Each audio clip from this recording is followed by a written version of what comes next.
દિવાળી ખાતે અયોધ્યા ભગવાન શ્રી રામનું પ્રાણ પ્રતિષ્ઠા મહોત્સવ અંતર્ગત ધર્મસભા યોજાઈ હતી। તેમાં સમગ્ર ધર્મસભામાં સર્વે સમાજના લોકોએ હાજરી આપી હતી। આ તકે વિવિધ આશ્રમના મહંત અને સાધુઓ પણ હાજર રહ્યા હતા। આ તકે ખાસ કરીને ભજાનંદ આશ્રમના મહંત આત્માનંદ સરસ્વતી બાપુએ હિન્દુ ધર્મની એકતાને લઈ સભા સંબોધી હતી। આ તકે બહોળી સંખ્યામાં લોકોએ ધર્મસભામાં હાજરી આપી હતી। 500 વર્ષ બાદ વનવાસ પૂર્ણ કરીને નિજ મંદિરમાં આવી રહ્યા હોય ત્યારે ભજાનંદ આશ્રમના મહંત દ્વારા કાર સેવકોના બલિદાનને યાદ કર્યા હતા। સાથે આરએસએસને ભારત અને દુનિયાનું સૌથી મોટું સંગઠન કહ્યું છે। આ તકે મહંત જયદેવ શરણાદાસજી અને મહંત આત્માનંદ સરસ્વતી બાપુએ મુખ્ય વક્તા તરીકે હાજર રહ્યા હતા। મારું નામ મહંત જયદેવ શરણજી મહારાજ સર્વેશ્વર ગૌધામ કોબડી। આજે ગારિયાધારને આંગણે વિશાળ ધર્મ સંમેલન ધર્મસભાનું આયોજન થયું હતું।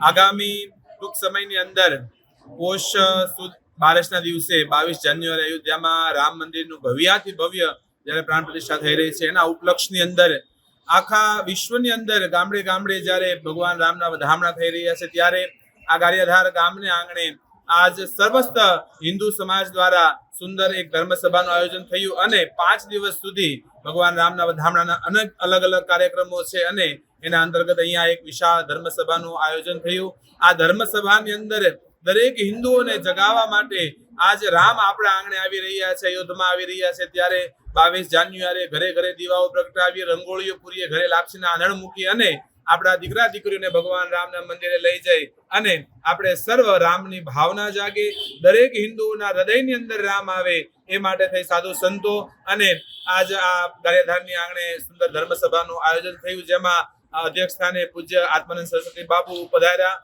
એક તેજાબી વક્તા તરીકે પૂજ્ય બાપુએ પણ ખૂબ સુંદર દરેક વ્યક્તિના જીવનમાં રામ આવે એ માટે સર્વને આહવાન કર્યું અને ખરેખર ગારિયાધાર ગામની અંદર આખા નગરની અંદર એક દુલ્હનની માફક શણગારી અને ઘરે ઘરે રામના વધામણા જ્યારે થઈ રહ્યા છે, ત્યારે 22 જાન્યુઆરી વધારે વધારે લોકો રામ સુધી જોડાય અને ભગવાન રામની પ્રતીક્ષા જેમ શબરી કરી રહી હતી એમ આખું વિશ્વ કરી રહ્યું છે અને હવે સમય નજીક આવી રહ્યો છે ભગવાન રામ આવવાના। એ 22 જાન્યુઆરીની સર્વ આયોજન નિમિત્તે એક ધર્મસભાનું સુંદર આયોજન થયું હતું। જય શ્રી રામ।